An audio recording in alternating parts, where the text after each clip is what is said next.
In 8th century BCE India, the entirety of spiritual life centered on a series of complex, protocol-driven fire sacrifices.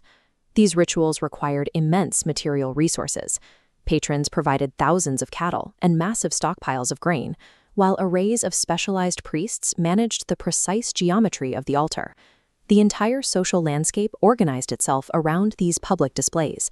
This was how Vedic society conducted its primary transactions with the divine. This text details the theory behind these rites.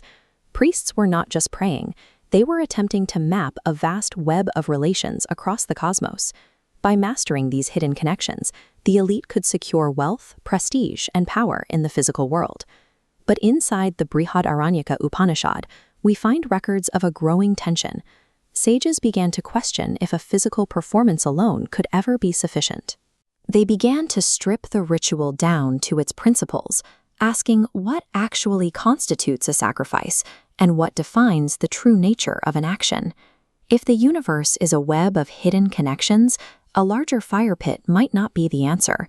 Reaching the ultimate reality would require the sacrifice to take a different form entirely. The center of inquiry shifted. Sages and their students moved away from the public plains and into the quiet, natural acoustics of forest hermitages. This was the era of the Guru-Shishya Parampara. Because the medium was purely oral, this spiritual revolution was never written down. It was whispered from master to student. Without books or physical architecture to hold the knowledge, the human memory became the only archive.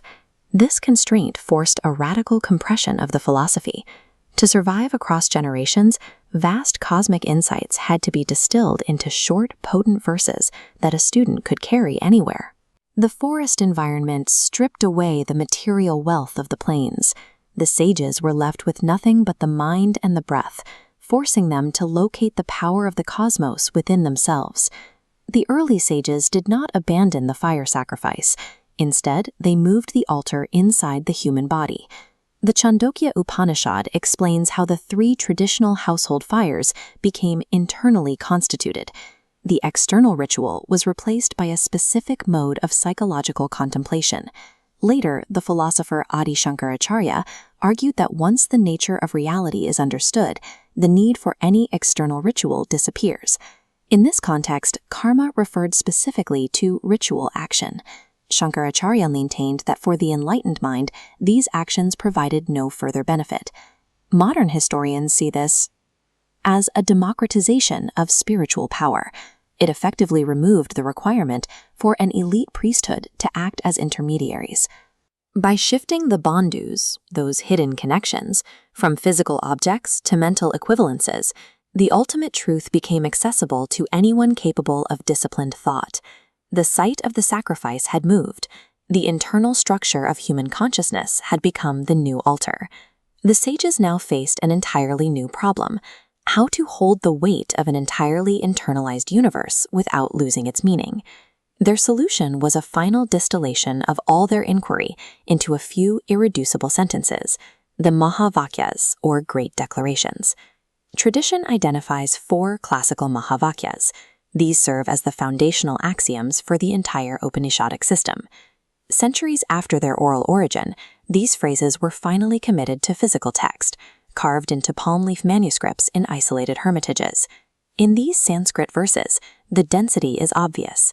Every word has been engineered for maximum precision. These are not mere slogans. They act as cognitive tools, designed to strip away the illusion of the separate self and trigger the universal experience. If just a single compressed sentence contained enough conceptual density to completely reorder your perception of existence, what would it say? For over 2,000 years, these compressed words have challenged every seeker who encounters them. In our next episode, we explore the first great declaration, Prajnanam Brahma.